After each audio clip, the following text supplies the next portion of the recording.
and there is nothing worse than buying an ingredient for a recipe and using like 1 teaspoon or 1 pinch of it. Can I get an amen?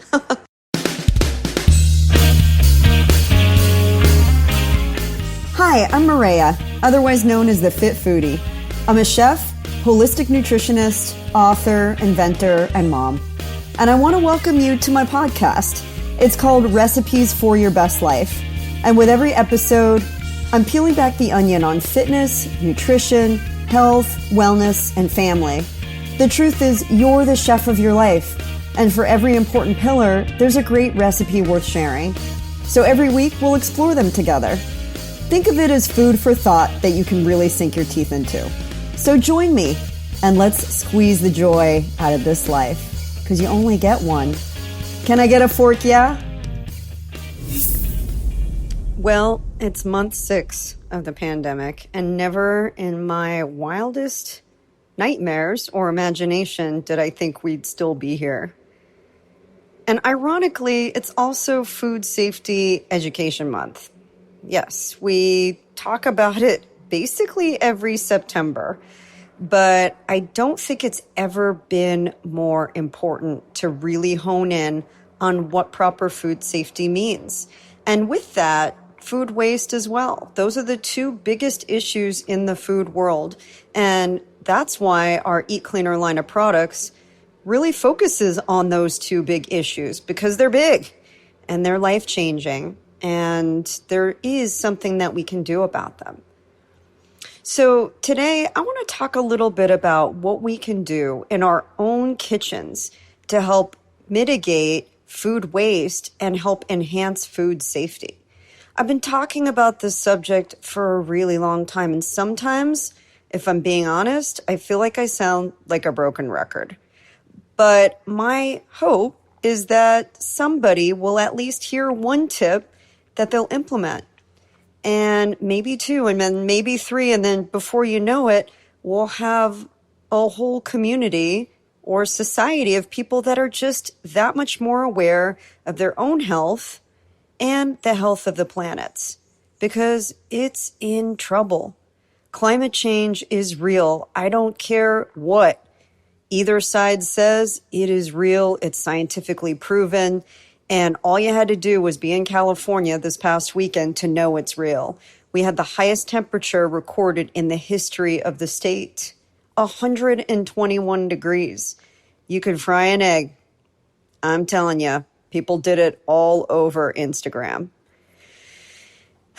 Deep sigh. But here's the truth. We can all be safer, more efficient, and take just a couple steps, really simple steps, to make sure that we think before we bite, and that we avoid food ending up in landfills where it causes an immeasurable amount of harm and contributes to those harmful greenhouse gases that erode the ozone and make temperatures all over hotter.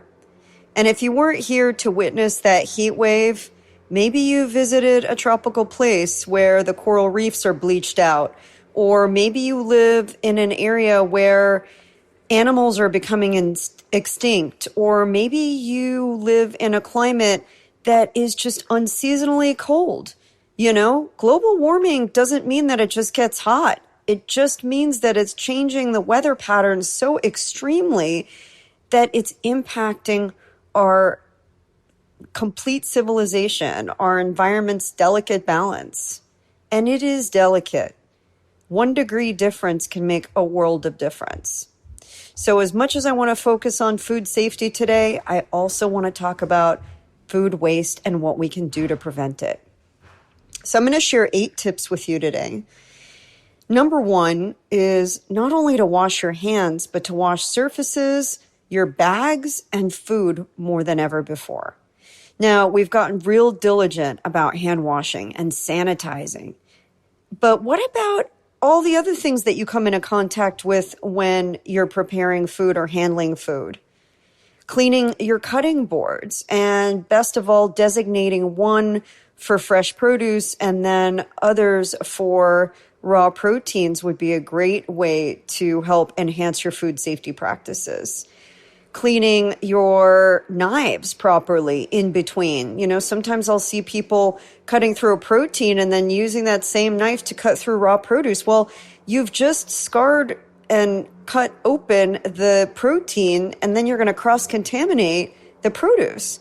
So make sure you're washing your implements and your knives in between as well. Same thing goes for measuring spoons and cups. Same thing goes for, you know, any kind of kitchen utensil that you might be using for both. And it is really important to clean bags. So when you go to the grocery store, a lot of grocery stores aren't even allowing you to bring in your own reusable bags. But if you are bringing in your bags and you're bagging food either at the store or in your car, just make sure that the inside of your bag is clean. And I always recommend picking up bags that you can easily put in the washing machine. There's something to be said about that intense heat and using detergent to actually clean the bag. That's much better than just wiping it out. And of course, washing your food. Now, I'm going to take this a little bit of a step further. Now, you know that Eat Cleaner fruit and veggie wash can be used on your fruits and vegetables and herbs, but did you know you can also use it on bulk grains and beans? Yes. Let's talk about rice for a second. Arsenic with rice is a real problem, and rinsing it with water just might not be enough, just like it's usually not enough with cleaning anything. So you can also use Eat Cleaner to cleanse your bulk grains and beans, or even the ones that you buy in the bag. And I would highly recommend you do that with your beans also, because the truth is they can come into contact with other potential contaminants. And while you may be cooking those items, the handling of them doesn't mean that you're getting rid of all of those potentially toxic chemicals. So giving them a good cleanse with Eat Cleaner can make a big difference. Just something to keep in mind. So not only wash your hands, but clean your surfaces, your bags, and your food really well.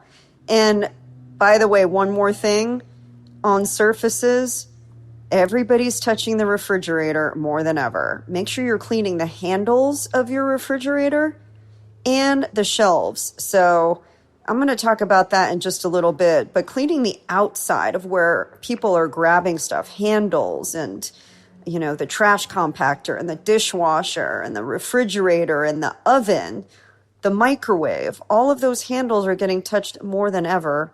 And those are important to clean on a regular basis. Number 2 is to keep your fridge tidy. So let's talk about your refrigerator. And it's kind of hard to imagine that refrigerators are a somewhat new invention. They've only been around for, like 100 years or so. But keeping them tidy and from, overpiling them is really critical, because that will prevent cool air from properly circulating. So when you stack them up or you pile up bags and containers, the cold air doesn't get to the places that you need them to. There's just no breathing room. So I recommend when you come home from the store, number 1, removing the outer packaging of your items. So if you have boxes, if you have bags, if you have, you've gone to a club store where they have the big old packages of things, remove all the outer packaging you can. I would even get rid of boxes if you can and just mark whatever it is with a Sharpie. So you're not worried about having to clean each and everything before you put it into your pantry. Now, I know you don't have to take that overboard. If you're buying something like chips, or you're buying something like, pancake mix or something, you can leave it in the box. But if you're buying like the jumbo pack of, cheese and there's an outer package, you can toss that away. You don't need to worry about holding on to it. Just kind of hold on to what's in the inside as much as you can, as much as what makes sense. And then remove that packaging. And then also place items in clear containers so you can actually see what's going into your fridge. I love using glass containers or BPA-free plastic containers. And that allows me to actually see what's in there. I would avoid the containers where you can't see through.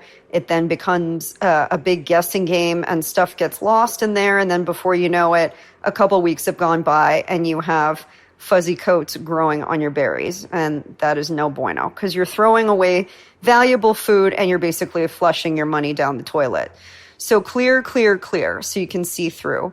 And then I do recommend keeping a Sharpie in your kitchen and just writing on your packages the date that you place that leftover item in the refrigerator. And try to use items before 4 days. 4 days and older, it starts to get a little iffy.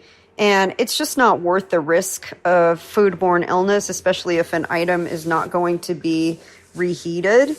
If it starts to smell off, then you know you want to take care of it, compost it, get rid of it.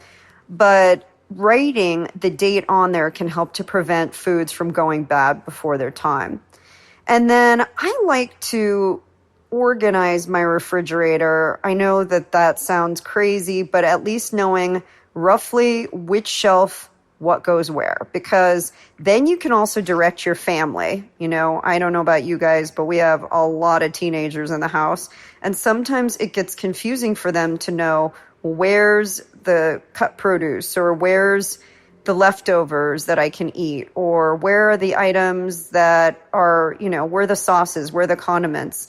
And generally speaking, we put those things in a certain place, but maybe you have a shelf designated for your pre-washed veggies, and you have a shelf designated for cooked proteins and grains, if you're doing meal prep, for example. And then you have another shelf for your leftovers that need to be used in a timely manner. And then you have your, you know, your condiments in a certain place, your sauces in a certain place, rather than having things just scattered haphazardly all over the fridge where they tend to get misplaced. And I have a fun blueprint in my book, Eat Like You Give a Fork, The Real Dish on Eating to Thrive, that you can use. And hey, I understand real life. It might not look that pretty all the time, but having a game plan does help for where you put things. And by the way, it also helps you avoid picking up multiple items when you already have them. My mom was infamous for this. We would have like 10 packages of pancake mix because she would forget where she put it and then ask my dad to get more. So just a good way to organize your pantry and your fridge, to be honest. So that is number 2. Keep it tidy. Keep it organized. Organization is the key to life. I have learned this the hard way. There was a time in my life, just footnote here, where I was not so organized. And my day consisted of looking for things over and over again that really shouldn't have taken up my valuable time.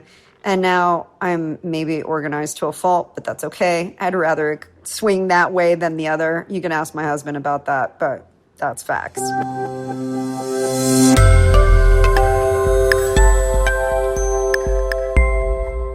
Have you ever wondered, is rinsing my produce with the water that comes out of the sink that I don't even drink enough to really clean it? Well, then you're one of the smartest people I know, because you're absolutely right. It's not enough. That's why we created the only all-natural and patented line of food wash and wipes, and it's called Eat Cleaner.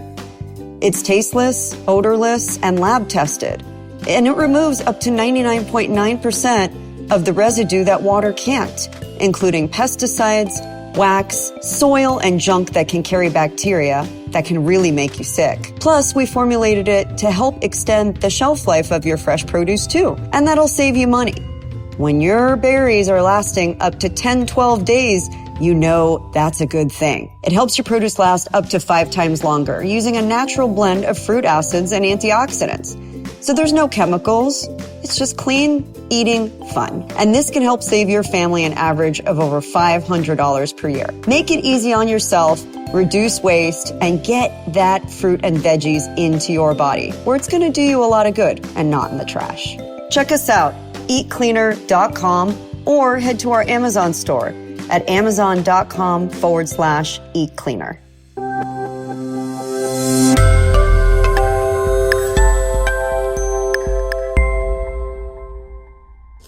Number 3 is watch your time and temp.